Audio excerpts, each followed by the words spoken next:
name's Kelsey Wilson. I'm an account manager here at NetBase Quid. For those of you who I don't know, it's nice to meet you, virtually. Not virtually anymore, virtually and in person. And then today we're joined by Kate and Ryan from CAA, Creative Artists Agency. We're gonna do a little bit of a fireside chat, ask them some questions about CAA, but also their social analytics practice. And then of course, if anybody has questions in the audience in person here or virtually, please let us know. We'll go through this at the end of the session. Cool. Okay, I've got my notes on my phone, so I promise I'm not texting or scrolling through social media right now. Okay, so I just want to start by introducing Kate and Ryan. So can both of you tell me, let's start with you, Kate, a little bit more about your role and who you are. Hi there, can everybody hear me? Yes. Hello everyone, I'm Kate Koch from CAA. I've been with the company for about 7 years, and I started out in the television industry, specifically working for large studios like Fox, CBS, Warner Brothers, and then was recruited over to CAA to work in their television department there. And in my current role, I transitioned about 2 years ago into leading the data insights team, where we support the entire agency from a deal-making perspective with insights and analyses. So that would be everything from motion pictures to television to sports to music to the books department, our foundation. It really runs the gamut. Yeah.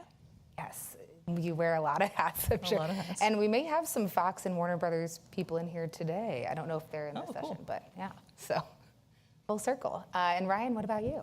I'm Ryan Miller. I've been at CA for 10 years, started my career right after college, so I've been a CA lifer. For those of you at home and here that don't know what CAA is, Creative Artists Agency, we're a sports and entertainment agency.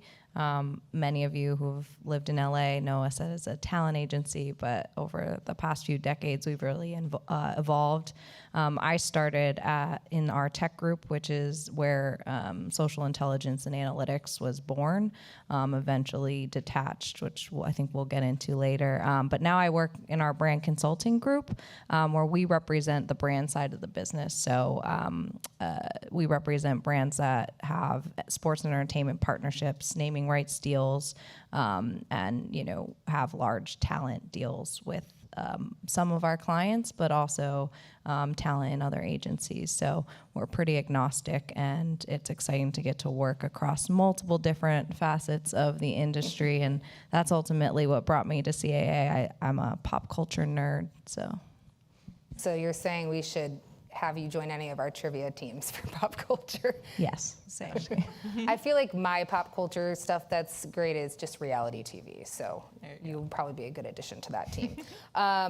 Okay, so before we get into more of like social analytics, data analytics, I'd love to hear a little bit more about like CAA, what the culture's like. I think it's always helpful to hear a little bit more about that. So Kate, do you want to start with what's the culture like at CAA? Yeah, I mean, CAA is a very highly collaborative culture. So I think that is at the core of everything. We're highly connected to one another, and we leverage that on behalf of our clients at all times. I think that spills through directly into our team because we try to share as much information as possible and try to connect the dots wherever possible. One of the mantras is that, when we take care of each other, good things happen. So that piece really kind of carries through to how we treat our colleagues and how we take care of one another. Love that. Love that. Yeah, and I know on the brand consulting side, one of the things we always include in our pitches is the CA connectivity, or the red phone, which means you pick up the phone and you're not just connected to one person when you sign with us. You have an entire team, and that team expands globally across dozens of different departments. So to be able to pick up a phone, have your colleague answer at anytime first is such a unique experience, I feel like, in entertainment, and I think what sets CA apart from competitors. I love that. Same here. Same here. I'm gonna have to take on those mantras. So let's get a little bit more into the social analytics practice, because I know you have grown that exponentially. Sometimes people feel like it's overnight, but it actually does take a little bit of time. So Ryan, can you talk a little bit about just the evolution of the social analytics team? Since you started, you said you've been there, you've been a lifer. So would love to hear a little bit more about the evolution of the team. Yeah, so I want to say it was about 6 years ago, which doesn't seem like that long ago, but in the social intelligence world, as we all know, that's eons ago. So this was back when Twitter was the main, data provider in social media measurement, and we literally were door-to-door salesmen in the agency. We used a vendor that had 120 plus page PDF report of audience demographics, and we would go to agent stores and knock and say, hey, we think this social data is going to change the industry and the way you do business. And agents looked at you and they're like, we are relationship based, So it definitely was a long road. We used different types of strategies, including having some champions, which we called early on social ambassadors, who help support us and teach their colleagues why this was important. And that was just based on some of their previous experience, if they had marketing or market research background. So it was a rough road at the beginning to try to get that adoption. I think like anyone starting a new division or product or diving into something that's not a core capability. But I'll shift it to Kate to kind of where we are now. Yeah, and I guess I'd say about 3 years ago, our team started building out analytics tools for use throughout the entire agency. So we have a suite of products called CA Intel, and the foundation of this is based off of social media data, audience demographics, reach and growth, all the core metrics you think about, engagement, and how can we leverage that across the most clients throughout the agency. So, and in addition to brands as well. This has really, I think, helped accelerate the adoption within the agency. Like Ryan said, at its core, we are a relationship business, and this is a business that used to be, human to human, all the deals done on a handshake. So the data evolution has really been, I'd say, pretty fast from the point when we launched CA Intel to today, but it's really about how our team builds the relationships with the agents and with the clients and with the management teams that makes it so that we can be successful within the organization. Yeah, and I think it's interesting to hear like the door-to-door stuff and then also just the Intel team, because I think what some people struggle with when they first start taking on like social analytics or data and analytics is just that buy-in from leadership and educating the teams and increasing awareness. So it's cool to hear about the different ways that you all were able to do that through the social ambassadors, which I thought was really cool when you first told me about that. And then what was the other one? It was Data All-Stars. Yeah, Data All-Stars. Wait, can you tell me a little about the Data All-Stars? Is it like, tell me a little bit about Well, I mean, the evolution started with social ambassadors. We kind of chose, we went to the departments, and the department heads kind of, we'll say, nominated different people in their departments to kind of be the people to help train or find use cases for some of the social measurement tools, and that was audience demographics and early on social listening, and that kind of helped spearhead kind of word of mouth practice of, oh, this is interesting. Oh, how did you get this data? Mm-hmm. Or where did you get this PowerPoint presentation? And it was everyone from, assistants who are fresh out of college to senior agents who have had different experience within the industry. And then we championed those. And I think when Intel was born, we turned that into All-Stars. And instead of them kind of helping us be the door-to-door, we were kind of giving them extra tools to succeed and differentiate themselves in their own departments. CA is very entrepreneurial, and we're team focused, but everyone's trying to find their niche. And so anything to add on the All-Stars? I'd say that I think that being an agent, you're inherently a curious person.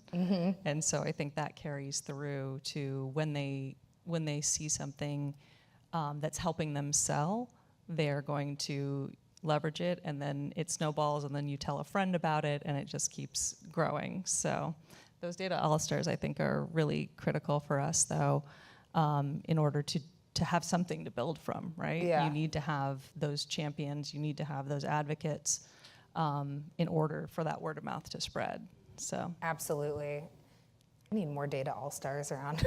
This is great. And just empowering people, to use the data and not just, their old practices. So I think that leads us to the next point. We were talking a little bit about last week, just who some of the internal stakeholders are that your team primarily serves as. I know we've talked about the agents, but are there other folks internally that you all are providing insights to or that are coming to you with questions?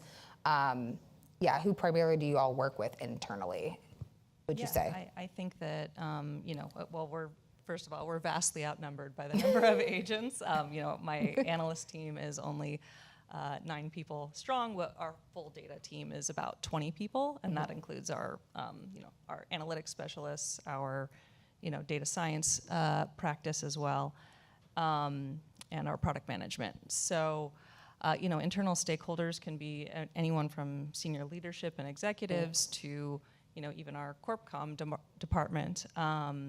In addition to the foundation, where they're trying to get different initiatives launched off the ground philanthropically. So, Wow, how many agents would you say? That's a stumper. That wasn't in the list of questions, but I'm just Wasn't. curious. Like, you have a team of 20, and yeah, we're really outnumbered. I mean, globally, I think there's over 2,000, but don't quote me on that now. But we have offices, U.S., L.A. is our headquarters, and then we have Nashville, New York. We have a satellite in Dallas. We have Jacksonville. There's Stephanie a few holding others. down the fort in Jacksonville. I hope she's on the line. Call out for Stephanie. And then globally, we have Munich, London. I'm probably missing. Oh, and just then a couple. Shanghai. Yeah, Beijing. I think it really emphasizes the need for the technology and really, leveraging that to the best of our ability. Because without that piece, without the analytics, we can't service as fast as we need to. Right, it helps be a lot more efficient. Yes. I will add on the global side, just social listening is a huge game changer there, because it's one of the few tools that can capture global data on the social level. I know there's companies out there that struggle finding data tools that can cover both domestic and global. So social listening is definitely one of the tools that we're using. That's a great plug. Thank you, Ryan. We are global. So I think one thing that would be helpful too is just to hear a little bit more about some of the success stories of actually leveraging NetBase Quid. So Ryan, can you share a little bit about how the brand consulting team is using it?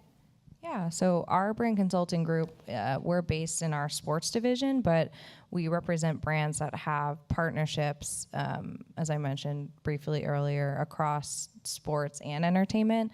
And one of the major use cases is measuring those partnerships. So we have brands that are spending, tens to hundreds of thousands, all the way up to multi-million-dollar deals, whether that's naming rights for stadiums or, top bill sponsorships for major events like the Major League Baseball and the NFL.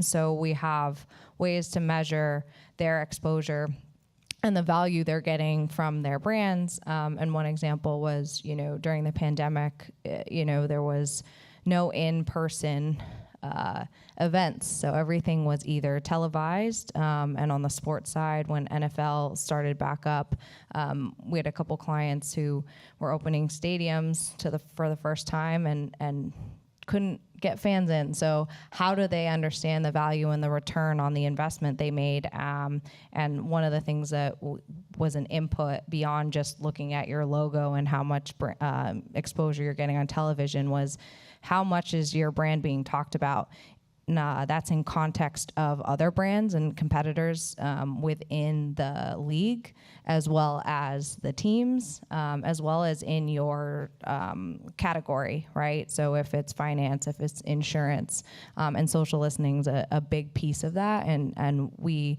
tap into the API and incorporate that as one of the data streams into these holistic dashboards, so that you get everything into one picture. So our small and mighty analytics team, we help strategize with the brands on how they can measure, and then we also help them build out the tools to use. Wow, yeah. You're cutting, wow, that's the response. So you're cutting the data in a lot of different ways, especially when you're working with a brand who's partnering with NFL or MLB or whatever. So good to be able to have a larger data universe and dive deeper into certain things. So I don't know if we mentioned this earlier. Ryan is brand consulting and Kate does insights alignment.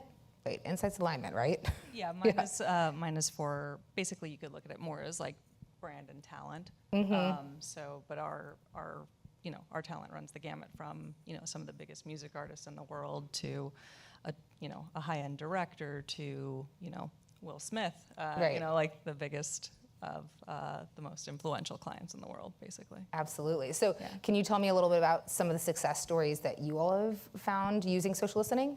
Yeah, absolutely. There's, a multitude of use cases. You could look at it from the TV side of things, where we're just simply trying to understand, what audience are saying about a specific piece of content. There's also, competitive casting situations. If we have a client that's going up against another client and we need to understand, the magnitude of conversation around them, that's one use case.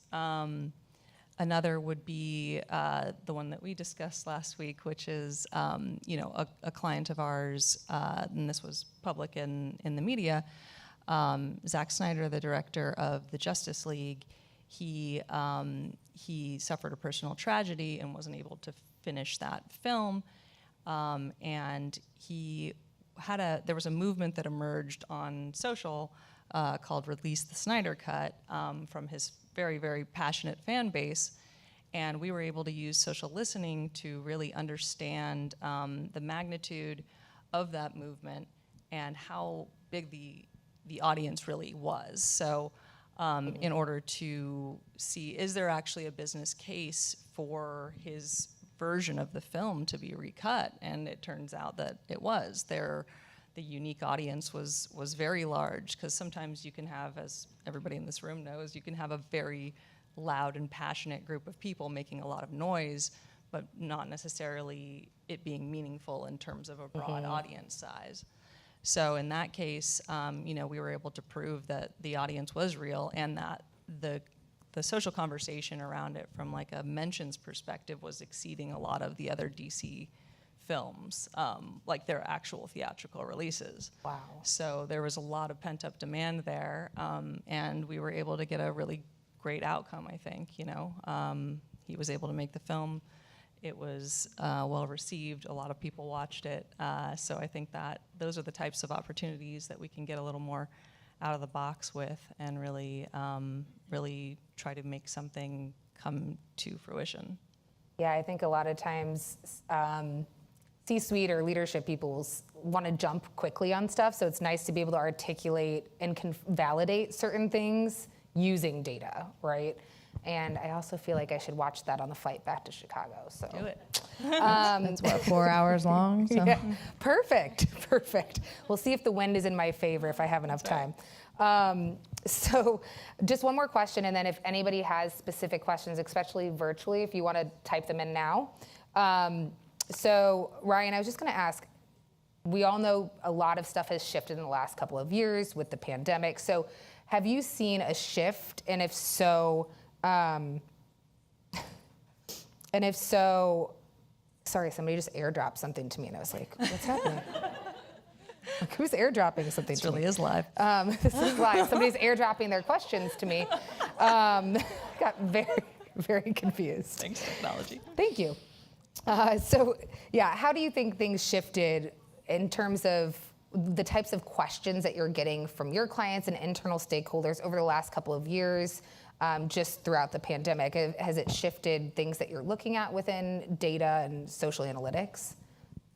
Yeah, I think, over the past couple of years, there's been a lot of cultural moments, we'll say, that have become important to, on the brand side, our clients, whether that be pandemic, COVID related, if people want to return to events, how is that going to impact, the partnerships we have? When can our brands expect the full return and being able to engage with those audiences? But I also think, on the more political side of things, an example in Major League Baseball, when they had to move the All-Star game, we have a few brands that are league partners, and they were getting comments on their paid posts, tweets boycotting their brands, and they were concerned, hey, is this just happening to us? Do we need to pull, do we need to reconsider our partnerships? Or, these are either year or multi-year deals, so every little piece matters. And we were able to use social listening to determine that this wasn't just, on their brand. It was, trolls and boycotts across all the sponsors. So it was really noise. And lots of cancel culture. And I think that's an insight where, everyone has their own analytics teams and data in-house, but everyone's looking at something a little bit differently. And so we tend to look at things from a market level, which can sometimes give you a more specific view, a broader view than just the specific look at your brand. So that's been helpful. And I always like to say we're data storytellers. So instead of just taking a data piece and saying this is the truth, you put it into context of the larger picture, and that's how you get the most value from it. Yeah, that makes sense. I don't know, Kate, if you had anything I couldn't tell. You're like, I might have something to add. If not, no, I think that things have evolved in the fact that we are all equalized, right? This is the first time I'm sitting in front of someone at a conference in almost 2 years. But I think that also extends to the business as well. And I think that, having it's a double-edged sword, right? Like, we miss the organic connection between people, but at the same time, I think, from our end of things, like, we have been able to pop into different meetings a lot more and present our findings, and whether that be at the early days of COVID, to just see what are people saying, what are they talking about, what are the trends that are emerging, to voting efforts in the 2020 election. Like, these things, these things are a lot easier to communicate when everyone is virtual, right? Rather than having to go in person. Door to door. Yeah. Go in person, Different door to door. Door to door. You knock on their teams. Hey, got something to show you. Screen to screen. Sorry, go ahead. Screen to screen. Screen to screen instead of door to door. That's a new one. All right, we've got about 5 minutes left. Does anybody have questions? I could ask one more question, but okay, Katz. Oh, Joe first. I'll continue off the door-to-door theme. You mentioned you guys, how to really build kind of a relationship where there's dependence on your team. Can you talk a little bit about, whether that role ended up being reversed, that those agents are curious people? Were they coming to seek you guys out? Was there different ways that you guys were delivering data to them to satisfy that curiosity in a more real-time way? Yeah, I think the internal tools that we've built really does that in real time. And just so you know how we are set up, like, we aren't like a standard report-driven sort of department. 100% of our work is ad hoc, so they come to us with a question, and we provide deep level insights. So a little bit more like a special ops team. So that is a little bit different, but I think we want people to have access to the information they need at all times. So the democratization of that data and having people be able to access the platforms themselves rather than us being a gatekeeper and holding back information. We want everyone to have that, to be empowered and to make better decisions in real time on a phone call on behalf of our clients. So. Yeah, and we went from delivering like what we called ad hoc reports, like one-off requests where someone was like, hey, I'm trying to sign someone. Early on, it was a lot of digital like YouTube influencers. And when Instagram was just getting to be popular, we were just, here's what their audience likes and here's their engagement, to, when Intel was born, we trained, like it was part of the onboarding training for new assistants. So everyone that started off, no matter what department you were in, you had access to this tool, and some of their agents didn't even know, and that kind of was a trickle effect.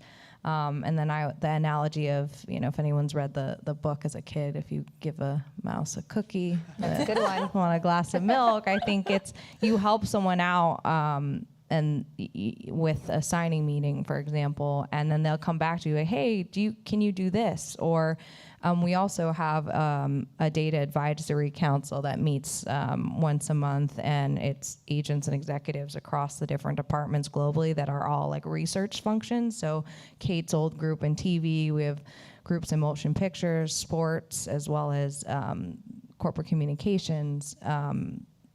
And we all talk about the different vendors, and it's that democratization and collaboration. So we have an internal platform that's combining proprietary data as well as third party, but we also have a ton of different tool sets that we're trying to leverage across the agency. So it's still evolving, and we're growing every day.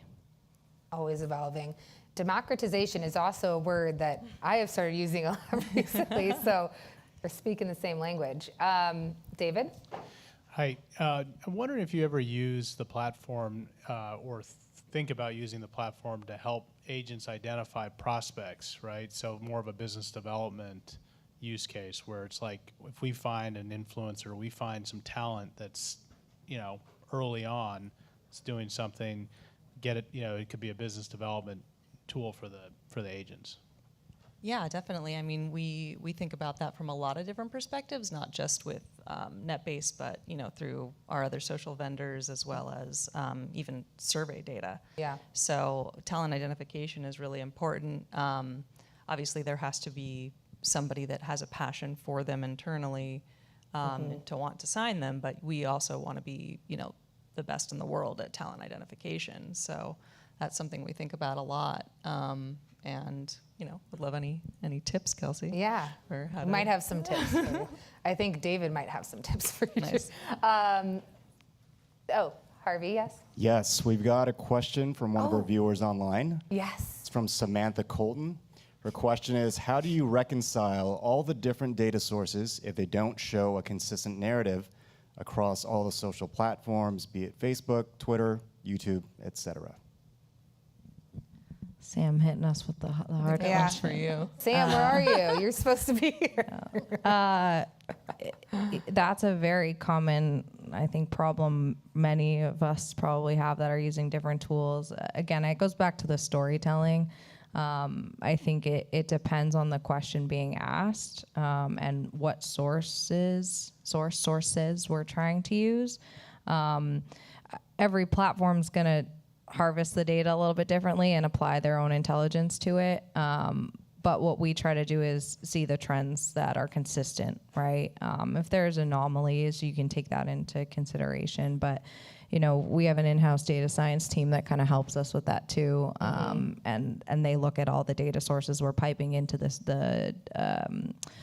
all the different data streams we're pipelining into our platform, and can help decide, if this is off or not. Yeah, we do correlations before we even onboard any data source.